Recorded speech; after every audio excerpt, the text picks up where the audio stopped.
episode 2 that our new character Hal is kind of fully embedded in the house. Tom is very significant in episode 1. And the new, as I said, the new format kind of takes an episode or so to establish itself with Annie, Tom, and Hal. As I'm sure you've read. But Annie, in a way, becomes, as I say, the first among equals. She, in a way, leads the series. She carries the main kind of the main series arc. It sort of revolves around her and around her role, her relationship with Georgiana's baby.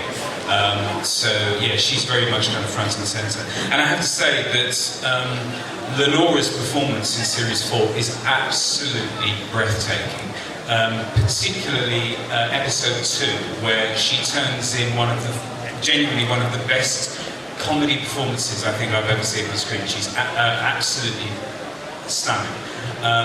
And as I say, she's over the years, she's now done 30 episodes of Being Human, and her confidence and her presence on the screen just improves, month upon month. And I think she's absolutely fantastic. Absolutely, that was great. That was really good. Right, well, we want to try something to do later, so I think we should go through another clip, so we don't spend so much time. So what do you think we're going to give away this time? Oh my God. Or would you rather we miss that one? No, that's fine. That's fine. Come on, we're friends. They won't tell anyone. Let's clip, please. I still have some relatives in Brighton. Maybe you would like to give them a call and try and get them killed too? What? Jimmy, I heard every single word. It's a brilliant baby monitor. Or at least it would be if I was allowed to go and comfort her when she cries, and I'm not. What were we talking about? What else was supposed to do? You see the stadium, he's got to do something. Excuse me, I have this under control, okay? I will have him up and about in no time at all without you coming in and filling his head with all of this twattage. This is the last chance he gets. To die? Yes, Tom. Yes, it might be. Oh well. Will you just stop it, Tom? For God's sake, Tom!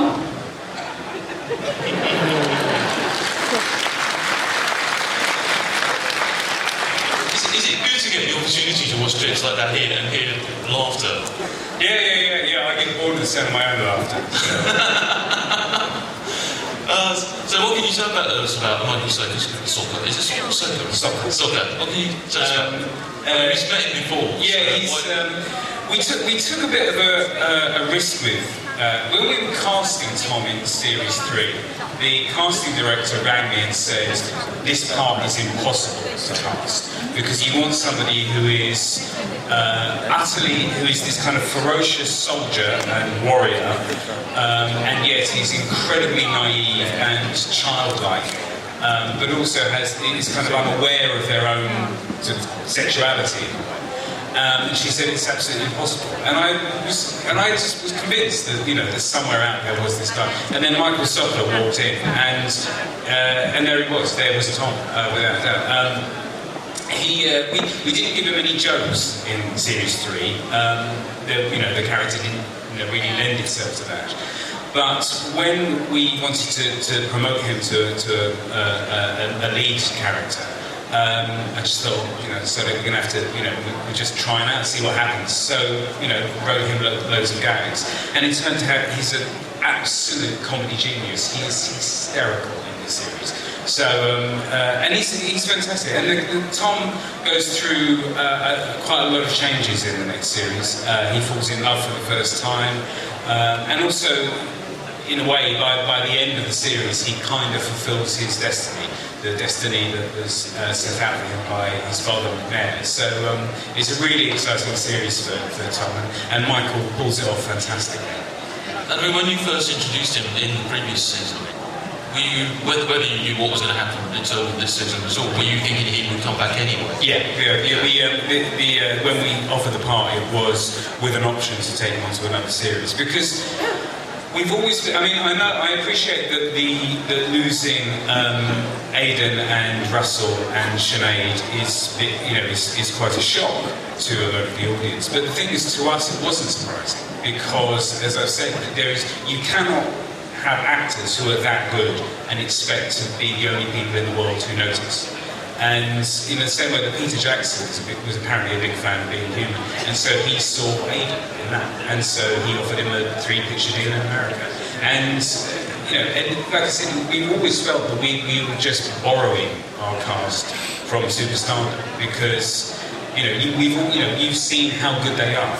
Other people are going to notice that, and other people are going to offer them other jobs, and it's terribly sad and a shame, but it's kind of inevitable. And so in a way, we always tried to kind of slightly fireproof ourselves against that. So we would introduce characters who, so like Tom, for example, we always thought, the chances are Russell at some point is going to want to move on and do something else. So rather than, kind of introduce a character later on, why don't we, seed something in now? It could have been that Russell wanted to stay. We'd still have used Michael Sopper because he's fantastic. But there was a slight, we wanted to kind of insure ourselves a little bit for the inevitable time when Russell decided he wanted to go and do something else. So is there a potential for Being Human to become like a supernatural Skins with like a change of cast every 2 or 3 years? Yeah, to be honest, as long as there's an audience for it, and also as long as we can... I think the worrying thing is when the show becomes a slight parody of itself. When you know what I mean? And you can always tell when on shows when they've just run out of stories and they start it starts looping back and they start doing the same stories, or the stories just become a thick. And certainly at the moment we're developing Series 5 at the moment, and there's no sign of that at the moment. We're still coming up with huge big stories and huge guest characters and so on. And so as long as I can still come up with ideas, and as long as you still watch it, there'll always be a show. So in a way, new characters present new opportunities. Absolutely, yeah. I think that's a really important thing, is the fact that actually, sitting down, as I said, we're developing Series 5 at the moment, and so that would be our first series with this kind of new formation. Without having to have dealt with other, getting rid of other characters and so on. And there's just so much to do. There are so many stories, and the dynamic.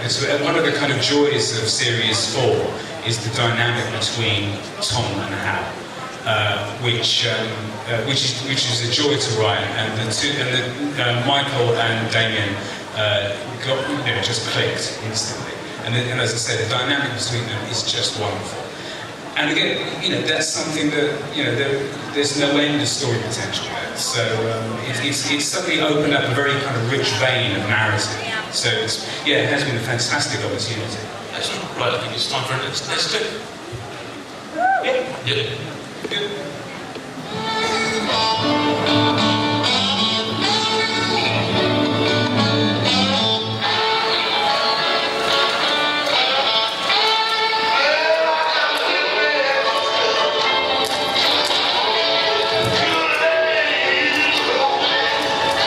How does Superman cut his hair? It's indestructible, so his hair must be true. So how does he cut it? Maybe he has special scissors. Special scissors? That's ridiculous. I look it on the internet. No looking at medical websites. Last time you convinced yourself you had heart disease. I had all the symptoms. Shortness of breath, constriction of the airway. All the symptoms of someone who put their jumper on back to front.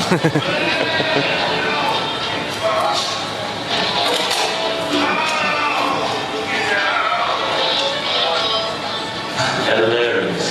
Every time. You're done.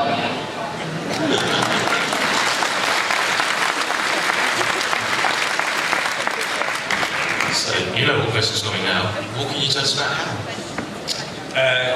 Hal is a very old vampire. He's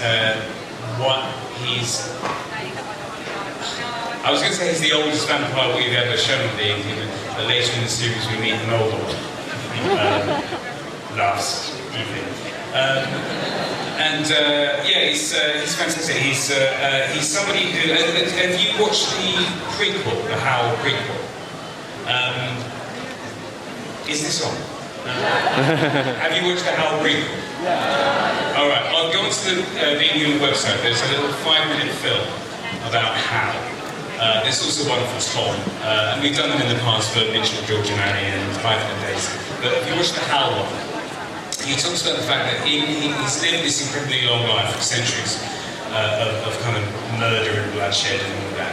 But he goes through cycles where he'll spend 50 years being good and then 50 years being evil. And so he has this very kind of secular life. And we meet Hal when he's emerging from a period of essential decency and kindness. And he lives with this old guy, Leo, and this woman, Pearl, and they've given him a kind of stability. In order to keep his bloodlust at bay, he has kind of created this life around him with incredible rigor and control. And so he's like something with OCD. So everything is kind of ordered and maintained. And then gradually, as we see in episode 1, for various reasons, that world starts to disintegrate. And so the kind of dilemma facing Hal over the course of series 4 is that as his kind of support structure disintegrates, then it exposes him to his bloodlust again. And so suddenly, he's kind of veering closer and closer and closer to falling back into his old evil ways. And so the series becomes about the kind of tension as he's trying to kind of keep himself together while his kind of domestic world is falling apart and he finds himself put into this new environment and trying to kind of still hold back this kind of overwhelming bloodlust. As I say, Debbie Maloney, who plays Hal, is extraordinary. He just left drama school. He did a play at the Social Playhouse and then went on to Being Human. And so his first day of filming with us was the first time he had ever been on camera. And he's just stunning. He's absolutely stunning. He's one of the most disciplined and versatile actors I've ever seen. There's without giving too much away, there's an episode where we go back into Hal's past, episode 7. We go back into Hal's past and sort of see him when he was at his worst. And essentially it's a different character. And Damien plays it absolutely brilliant. So again, and the thing is that I'm warning you now. In a few years, somebody else will have noticed it. But this is the. I guess this is the thing we have of Being Human is that we've been incredibly lucky. We found these extraordinary young unknown actors. Aidan was a complete unknown. As was Sinead, essentially, and Lenora and Russell have done bits and bobs, but this was a bit of a departure for them. And so, we're kind of keeping on that tradition of finding these extraordinary actors. Cool. Right, well, I want to crack on because I want you to ask some questions in a minute. So we'll go on to the last clip, please. Yeah. I just think we need to talk about this first. What's to talk about? I thought you wanted me to stop my pain. George, I meant have a shower, not storm the Batcave. Besides, it's Splodge's first transformation. Splodge? Yeah, daft, isn't it? It's almost as if she hasn't been given a proper name. Curse repairs what it damages. Should be fun. Okay, so do not answer the door to anyone. If it's one of those people with terrible skin selling J cloths, it will be a vampire, so just stake it and rent a ghost come out of it. Well, I can't rent a ghost if I'm carrying a living thing. You're keen since when? Since forever, George.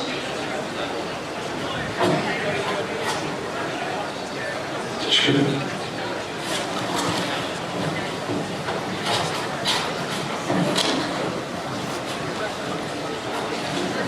Oh, for goodness sake, George, you are kidding. But if you're worried about her hurting herself, just stick a load of pillars and duvets on the floor.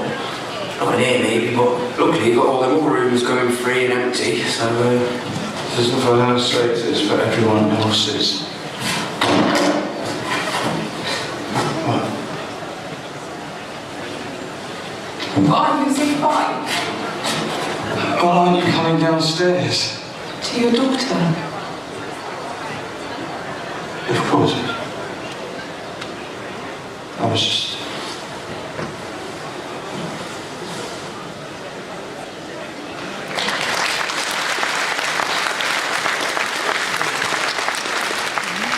Right, well, I have one last question before I throw it over to the audience. What can you tell us about the big threats of the year? Blimey.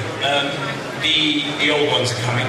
There is going to be, after episode 1 has gone out, there is going to be another little prequel going out, I think either online or Red Button, it might be Red Button, which is the journey of the old ones as they're coming over from Bolivia. So they arrive later in the series, but in the meantime, we meet. The threat comes from there's another threat that comes from a very, very strange place that somewhere we've never seen before, or something we've never done before. And the threat comes from there. And it's specifically a threat to the baby that then our guys have to protect. So there are threats from all directions. But no, it's like I said, there's. I don't know if you know this. We've got a special, exciting actor playing the leader of the old ones. Some of you will know, some of you won't. Mark Gatiss is playing the leader, and so you see him at in the little short film at the end of episode 1, and then he'll be arriving at the end of the series. And yes. Excellent. Right, okay. Well, I wiggled on. I'm sure you've got some better questions than I did. So, hands up, anybody wants to ask a question? We have a roving mic there? Oh, yeah, I have a mic. Hi there. Locations have been very important to the series, especially moving from Bristol to Barry, and in the backgrounds of the characters, like Southend and stuff like that. Is there any plans to move the series onto another location as time goes on? No, nothing at the moment. I'm really happy with the show being in Barry. I think that also the other thing is primarily that set is one of the best sets I've ever seen in my life, and we wouldn't want to lose that. I'm genuinely really happy with every aspect of where the show is located. Not only in terms of it being in Barry and South Wales and all of that, and it being a BBC Wales show, but also with it being on BBC Three. I think that BBC Three is a really good fit for it. They treat us fantastically. They let us make the show. They are incredibly encouraging and supportive. So I'm, because a lot of people say, "Oh, do you want it to go to BBC One or BBC Two?" Genuinely, hand on heart, not really that fast. I'm very happy with it on BBC Three. But no plans at the moment to move it location-wise. But that doesn't mean that we don't go to interesting places. But from Barry. Any more? Is that encouraging? Yeah, there we go. Only needs one to start it and then some. You mentioned earlier on that you were very lucky that you got acting for it. You also mentioned the fact that you wanted to put the character in the film. Would you ever compromise the character itself to fit into an actor? Because it's not actually particularly good, or particularly had a skill that you could implement?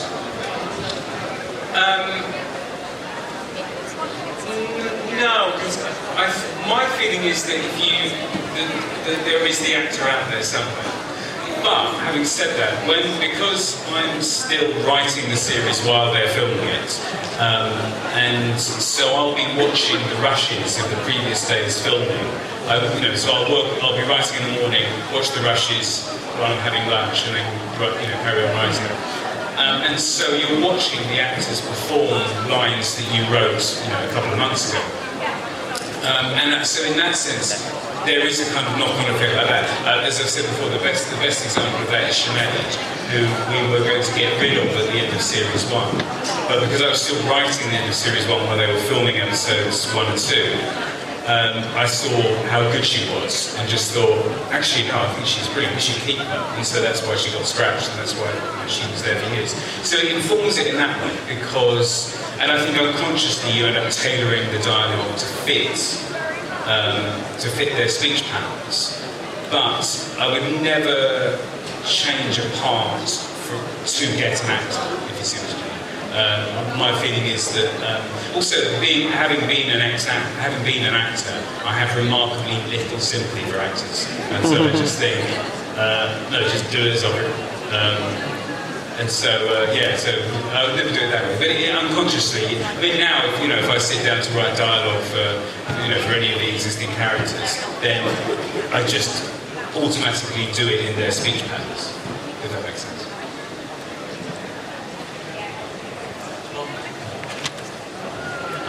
We'll have to chat when he runs up there. No, he's got it. With Russell Tovey announcing he's leaving at the end of the season, what will happen to the story?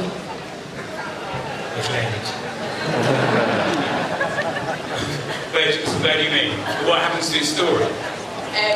Will another character be brought in?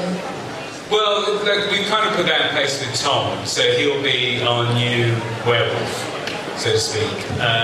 In a way, George's story carries on through his daughter because she's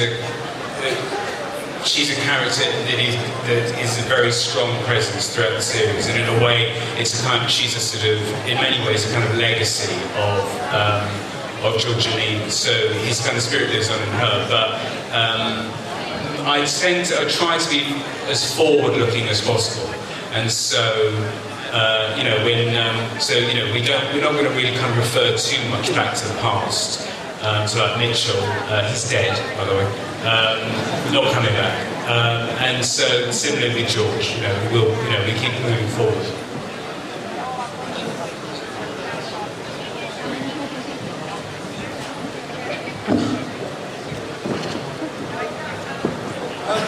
Do you feel constrained by this thing where you've got the ghost, the vampire and the werewolf and you have to have this triumvirate and so you're replacing Russell with Tom? Does that cause problems or do you enjoy it? No, I enjoy it. I think that it actually creates many more stories than it inhibits. I think that, and also it's more. That's not the issue. That's not the thing that would ever constrain stories. The bit of the process that it's about the foundations of the character, because Being Human is fundamentally a character-led show, not a supernatural show. And yes, of course, that's an incredibly important element of it, but fundamentally, it's a character-led show. And so, what would limit stories or inhibit stories would be creating characters that have a very kind of narrow scope. And so, the trick is to create characters that are established and complex, but still have a journey to go on, still have room to grow and expand. And I think if we do that, then there will always be stories to tell. It's the actual supernatural elements and the supernatural archetypes don't really inhibit at all. They give you more story potential than anything.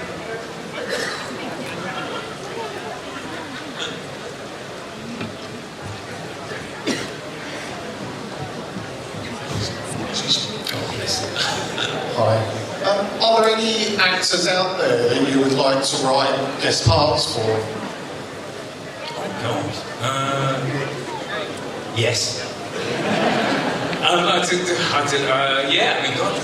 loads of fantastic actors. I'd love to. Oh God, I mean, where to begin? Oh God, hundreds. Yeah, I wouldn't. I'm nervous of saying it. Because I'll tell you why. Because then, if we ever offered, then they would have a very strong negotiating position. There are. I very, very rarely write with someone in mind. And also, to be fair, we're always limited by budget because what's been fantastic is that we've managed to attract very, very high-profile actors. Or certainly actors that we wouldn't normally see on a BBC Three drama.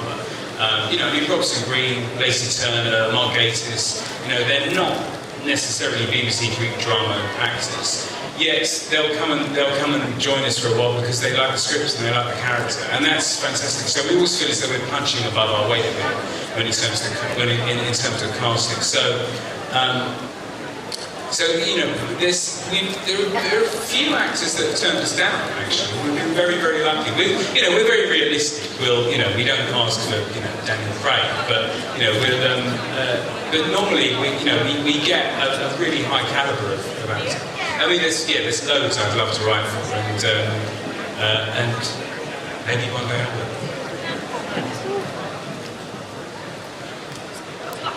I'd like you to be using the young characters from Becoming Human again. So, where is that? You put your hand up.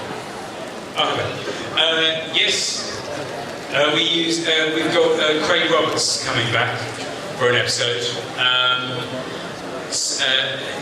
He comes back in episode 5 of series 4, and the other two absolutely.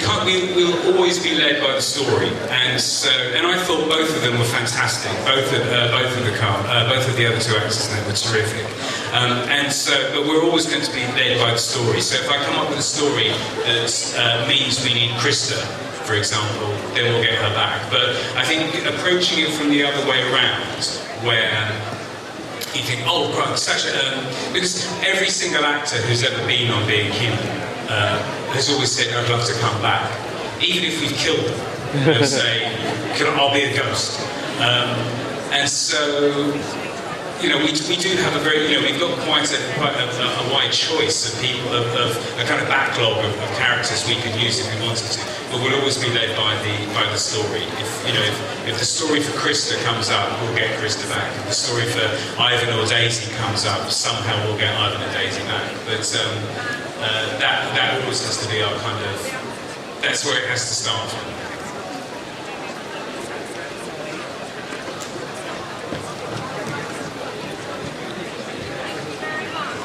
Hi, hello. Hello. Love Being Human. I mean, right now we've kind of been, in the age of the vampire, really. And you've sort of touched on this point where you said that Being Human is, a character-led show rather than a supernatural-led show. And I think, that really shows in the fresh treatment of the vampire genre, that the way it's approached away. But how difficult do you find it, keeping, Being Human's approach fresh when there's so much, vampire fiction, up and coming and all around us? The budget. Seriously, genuinely seriously, the budget. The budget for Being Human is kind of what most feature films would have for their catering. It is really tiny, and I would hate the BBC to hear this, but in a way that's kind of been our secret weapon, because character is free. And this is something, because I occasionally do Q&As for people who want to become screenwriters, and the thing I would say is that this character is free. And so we were kind of forced into a position where it had to be a character-led show. I think, if we'd had, if our budget was 10 times bigger than it is, we'd probably rely more on CGI, and I think that would just make it a completely different show. Whereas, because of the budget, the budgetary constraints, it has to be character-led. And I'm again, it's part of the reason I'm really happy on BBC Three, because it kind of forces you into that position, and that's where I feel I write best. I really enjoy just writing character scenes, and actually, when it comes to a fight scene, I'll be a bit.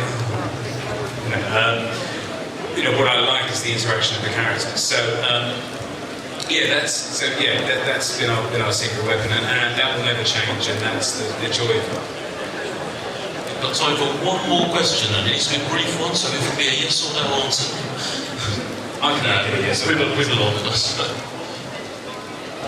Hope there's a longer part, but just a short bit of the question. I convinced my own philosophy teacher to show one episode of it in the class. Which one? Well, I was wondering, which one would he recommend?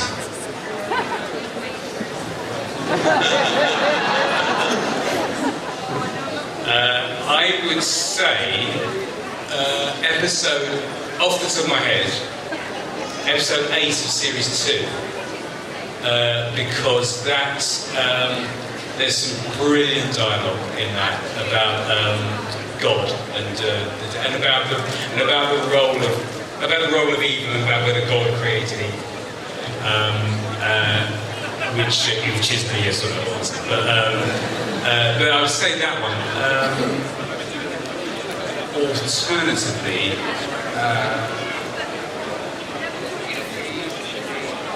Yes, stick with that. Yeah, stick with that one. That was quite a meaty one. And I'd probably get some money.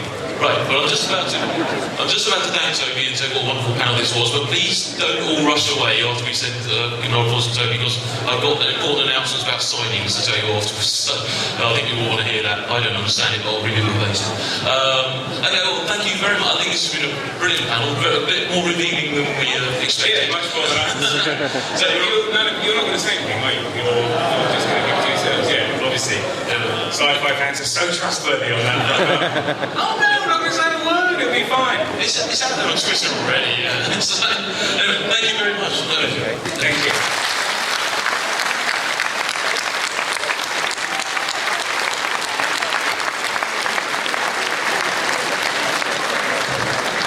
Right, okay, first of all, we're going to